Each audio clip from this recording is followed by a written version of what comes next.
What is blood pressure? And what's the difference between systolic blood pressure and diastolic blood pressure?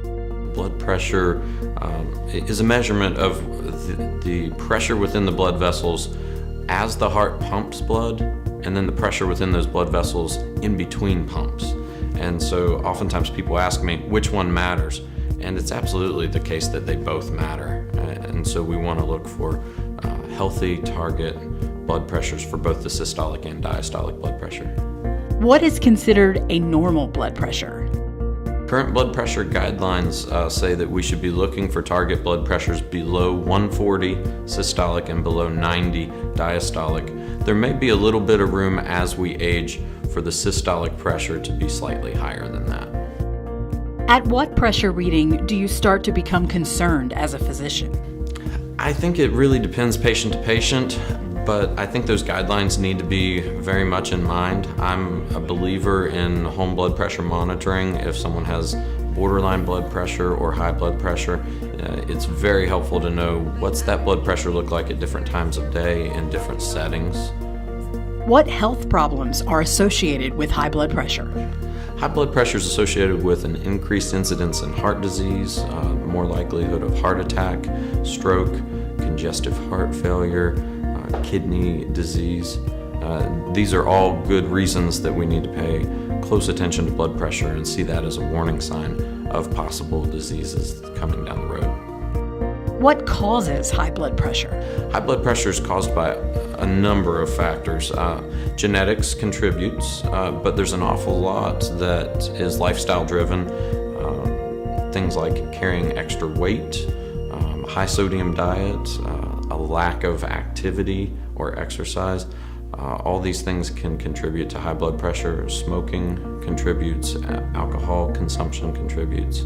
So although partly genetic, there's an awful lot that's under our control and influence that can reduce our risk of high blood pressure.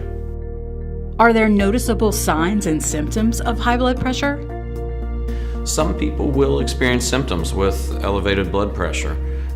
They may experience headache, swelling, flushing. However, this has been for many, many years called the silent killer, and so people should not rely upon the presence of symptoms to indicate high blood pressure. What are the treatments for high blood pressure? High blood pressure can be treated in a number of ways.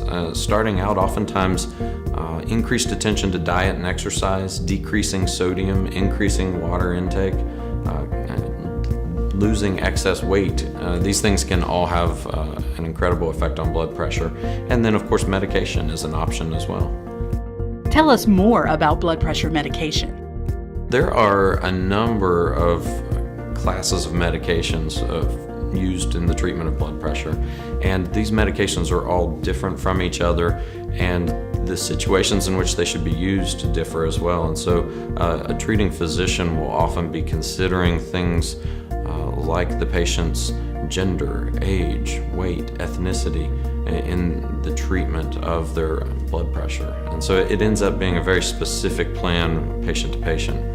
Do these medications cause side effects? Any medication that we take has possible side effects, and that includes any of the medications used in treatment of blood pressure. And that's a discussion that really should take place between a patient and their physician. This is also another reason that those primary interventions of diet, sodium restriction, and exercise make so much sense. What kind of diet do you recommend to prevent and treat high blood pressure? Most ideal diet is going to be a low sodium diet, focusing on produce and lean meats, reduction of sodium, drinking plenty of water. Does smoking affect high blood pressure? Smoking absolutely affects high blood pressure.